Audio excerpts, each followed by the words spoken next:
이번에 3월에 완판된 곳이 예. 한두 개 있잖아요. 네. 이거라고 시청자 여러분들은 청약 현장에 대해서 목석 가리는 준비와 공부를 조금 하신 다음에 과연 내가 감당할 수 있는 선인가 이럴 때는 적극적으로 들어가도 될 것 같아요.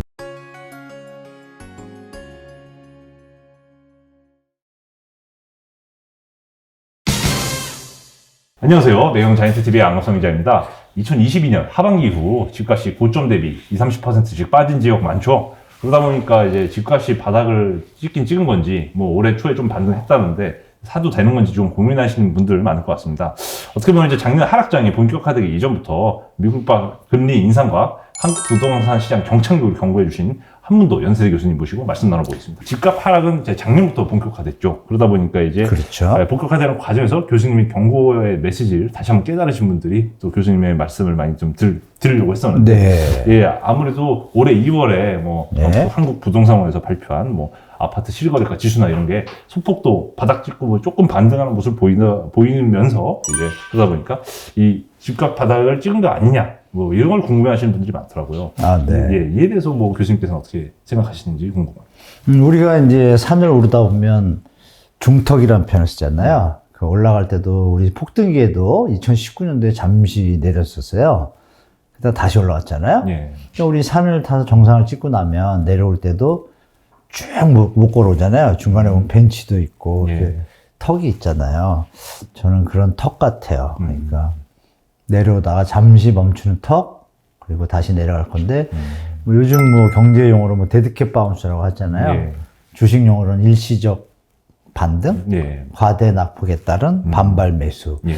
이렇게 저는 정리가 되는데요. 그 이유는 흐름을 좀 체크해 봤어요. 네. 체크해 봤더니 차이점이 뭐가 있냐면 규제 완화는 다 풀었잖아요. 네. 풀었는데 2008년도 글로벌 금융위기가 그때는 확실히 왔었고 지금 올 거다 하면서 미국 은행 터진 거 외에는 우리나라는 아직 직접적으로 피해는 없잖아요. 예.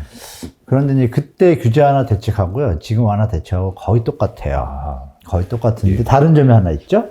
그때는 금리가 미국이 이제 박살난 바람에 금리를 급하게 내려가지고 5%였던 금리가 2%로 내려왔어요. 네. 2% 내려왔는데 살아나지 못하다가 규제 완화책을 던진 거예요. 그랬더니 집값이 수직 상승합니다. 한 3개월 만에 아파트가 14억, 15억 하다가 7억대까지 떨어져요. 근데 다시 14억을 다시 찾아갑니다. 한 3개월 있다가. 그리고 4개월, 5개월 버티다가 그때부터 이제 연착륙 한 6, 7년 한 거거든요. 네. 그리고 그때 거래량의 어떤 급증은 어떻냐면 만약에 2,000개가 거래가 됐다. 그러면 한 6, 7천 개로 오릅니다. 네. 3배. 서울의 월 아파트 거래량이 한 6,100에서 300 왔다 갔다 하는데 그때 한 7,000을 넘었어요. 한 네. 두세 달 동안 계속. 첫 달에 규제 하나 던지고서는 한 4,000, 5,000 정도 찍었고. 네. 근데 지금은 이제 아직 안 터졌는데 이 특례 보금자리론이라는 강력한 메가톤급 지원이 들어왔잖아요. 예.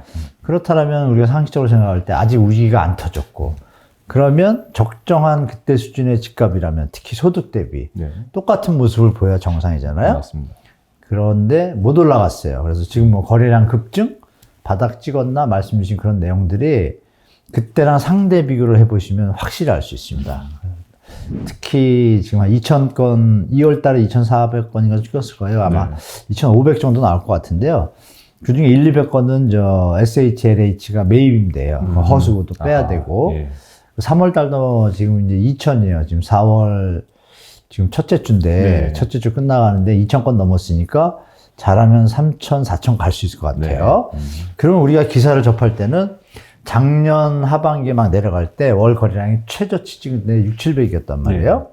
600에 2,500이면 3배잖아요. 예. 300%가 급증한 거예요.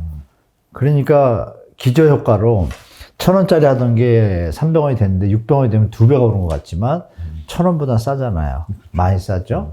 그거를 같이 봐주셔야 될 것 같아요. 그래서 보면 지금 2,500, 3,000, 4,000을 찍었다. 그럼 월 평균 거래량의 60% 선을 넘어선 거잖아요. 네. 그럼 그것이 이어져야지 이제 추세적 상승이 되겠죠. 네. 그런데 그때쯤이면 특례 보금자리론이 현재 3월 20일부로 56%가 소진됐으니까 4월 말 정도 되면 한 7, 80% 소진되겠죠? 네.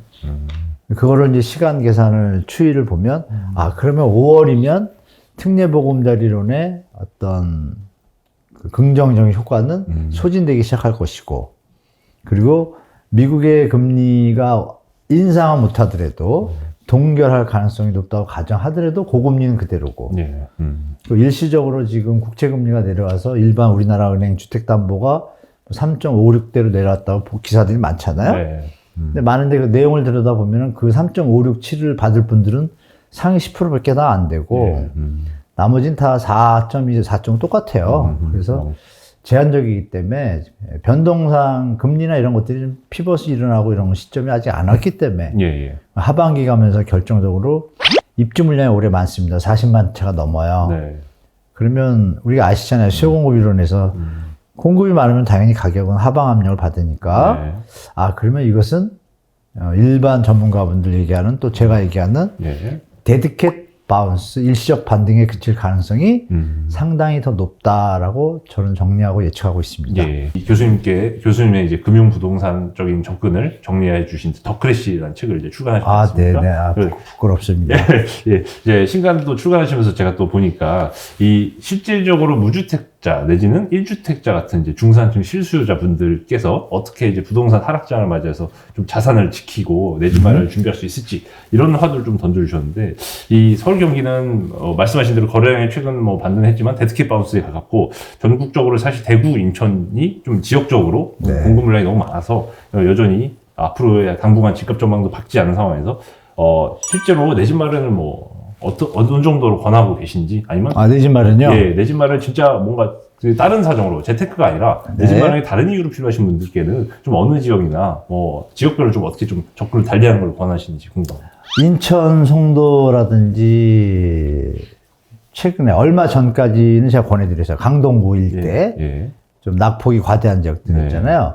그쪽에는 이제 특례보금자리론이 이제 예를 들어 미래소득에 대해서 좀 뭐 담보가 된 분들이면 현재 시점에서는 대출이 좀 확대가 안 되다 보니까 접근하기가 어려운 딱 그 수준에 있다라면 특례보금자리를 활용해서 들어가면 참 좋은데 그걸 활용하시는 게 좋고, 나머지 낙폭 과대가 안 된 지역들이 많잖아요. 뭐 서초, 강남, 송파는 좀 됐고, 또 서울의 뭐 마용성 이런 데도 아직 덜 됐잖아요. 이런 데들은 아직 버겁거든요. 거기는 무리해서 추격 매수를 할 필요가 저는 전혀 없다고 봅니다. 특히 서초, 강남은 입주 물량이 이제 많아지기 시작하거든요.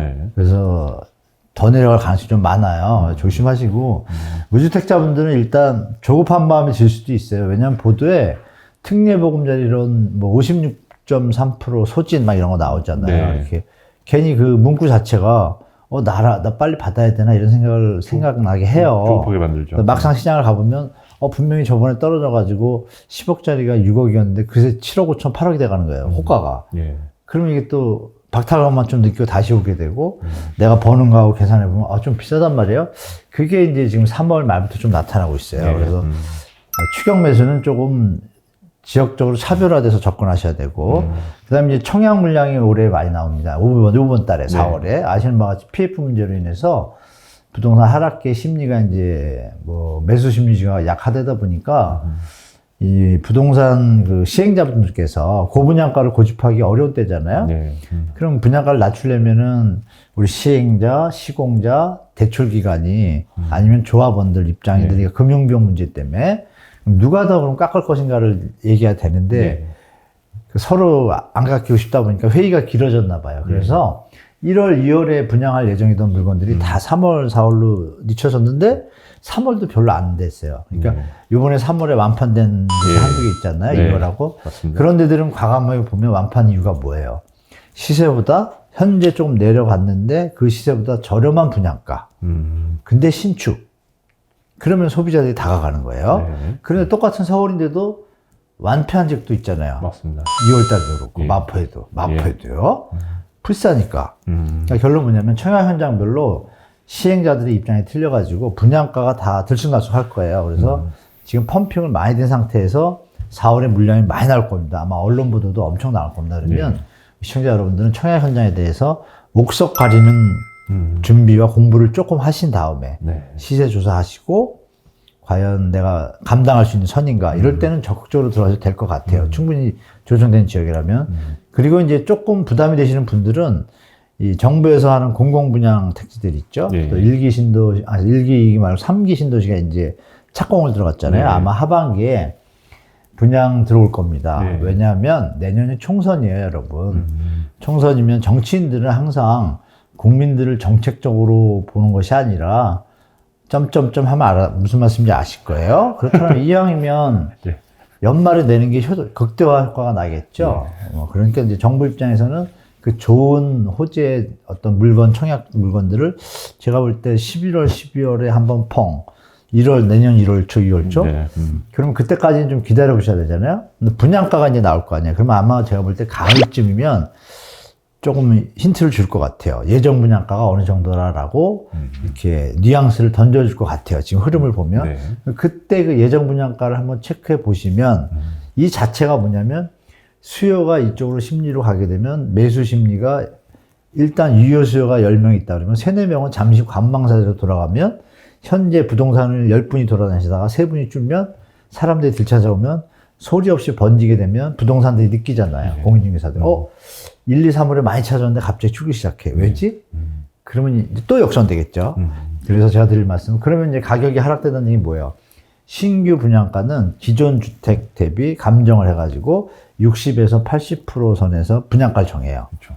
그러면 지금 100원짜리인데 최대 70% 했다. 그러면 얘가 90원이 되면 7, 9, 6, 6억 3천이 되잖아요. 네. 이런 기대도 할 수 있는 게 이제 연말이죠. 예. 그래서 이제 도심 내에서는 민간주택 청약에 대해서 아까 말씀드린 대로 접하시고 3기 신도시에 대해서는 그런 방식으로 하시면은 제가 볼 때 최적의 어떤 모델을 접하실 수 있을 것 같아요. 그럼에도 불구하고 진짜 난 더 내려왔으면 좋겠다. 그러면 장담은 제가 못하지만 2, 3년 기다려 보시는 것도 100% 권장 못합니다, 제가. 왜냐하면 정책이나 이런 걸 하는 제가 그런 사람이 아니니까 그럴 가능성도 있다. 만약에 일본형 침체로 우리가 지금 저성장이잖아요. 예. 지금 무역 적자가 이어지고 네, 어떤 일이 일어날지 아직 잘 모르잖아요.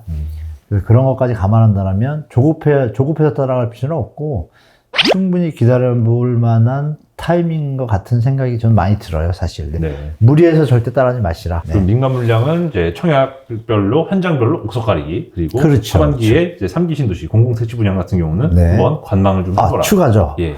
도심지에도 이제 3080이 이어져서 도심 복합 사고 있잖아요. 예. 이 부분도 원인을 향하니 얼마 전에 또 조금 언급을 했단 말이에요. 네. 그 물량도 또 연말에 같이 나올 수 있어요. 아, 그렇군요. 예. 그러니까 서울 뭐 좀 생각하시는 분들은 네. 그것도 한번 기다려볼 하다. 네. 그거 적극적으로 공략하시면 좋을 것 같아요. 예. 또 평소 교수님께서 이제 작년에도 이제 한국 부동산 가격이 뭔가 시세를 한동안 내기 어려운 이유 중에 하나로 주택 구입 부담 지수 자체가 네네. 너무 높다. 이게 이 부분을 많이 지적하셨는데 이게 또 PEIR 지표로 많이 알고 계시지 않습니까? 네네. 그 교수님께서 보시기에 좀 현재 PEIR 기준으로 좀 제일 고평가된 지역 그리고 뭔가 앞으로 집값이 뭔가 반등하기 위한 좀 PEIR 값에 뭔가 좀 이상적인 조건 같은 게 있나요? 서울만 예를 들어서 좀 죄송하긴 한데 서울이 지금 214.6 최고점 찍었다가 재작년 말이에요. 네. 올해 200까지 내려왔다가 한 200에서 조금 밑에 내려올 것 같아요. 다음 분기 발표 때. PER 지수도 조금씩 틀리긴 한데 넘베오 기준은 34고 세계 뭐 거의 2, 3위 수준이고 그 한국부동산원이나 KB통계에서 발표하는 걸 보면 한국부동산원이 한 17, 18 정도 됐다가 요즘 좀 내려와서 15, 16 찍는 것 같아요. 네. 그래도 선진국 평균인 아주 안정적인 나라 5, 6개나 또 조금 이제 활성화된 나라들이 한 7, 8보다는 2배 수준이잖아요. 네. 그래서 원희룡 장관도 계속 내려간다라고 말씀을 하는 거고 오세훈 시장도 그런 걸 아시니까 이번에 토지거래 허가 구역을 그대로 놔둔 겁니다. 투기붐이 불까봐. 그래서 이제 제가 볼 때는 조정이 지금 되고 있다가 지금 정부가 경착륙에 대한 우려 때문에 경제나 금융으로 전이될까봐 조금 사전적으로 선제적 대응을 하셨는데 조금만 뒤에 했더라면 하는 아쉬움은 저는 개인적으로 있지만 하셨고 그게 지금 시장에서 반등이냐 바닥이냐 이렇게 여러 가지 말이 뭐 의견들이 나오시고 있는데 제가 볼 때는 긍정적인 효과는 분명히 있었죠. 떨어지는 칼날을 일단 잠시 멈춰준 건 좋고 근데 여기서 올라간다는 건 힘이 약하다고 제가 말씀드렸잖아요. 그러면 정부의 의도대로 약간 연착륙의 분위기로 가는 것 같아요. 제가 볼 때.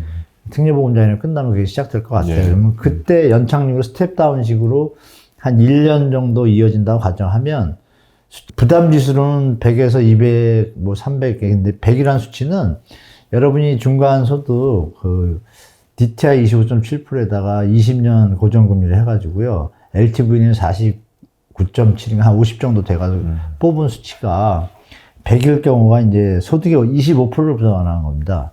그러면 200이라는 수치는 50%를 부담하게 되겠죠? 그럼 400이면 전부 하니까 말도 안 되는 수치고.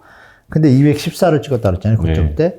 그러면 소득의 54%를 주택 원리금 상환에 투입하면 버틸 사람이 거의 없어요. 네. 강력한 한방 노리고 투기하는 외에는 답이 없거든요. 그러니까 그 값이 조정을 받을 수밖에 없는 거고, 박근혜 정부 시절에 6, 7년 동안 좀 하향 횡보기가 있었잖아요. 네. 그때 지수가 83.3까지 찍었습니다.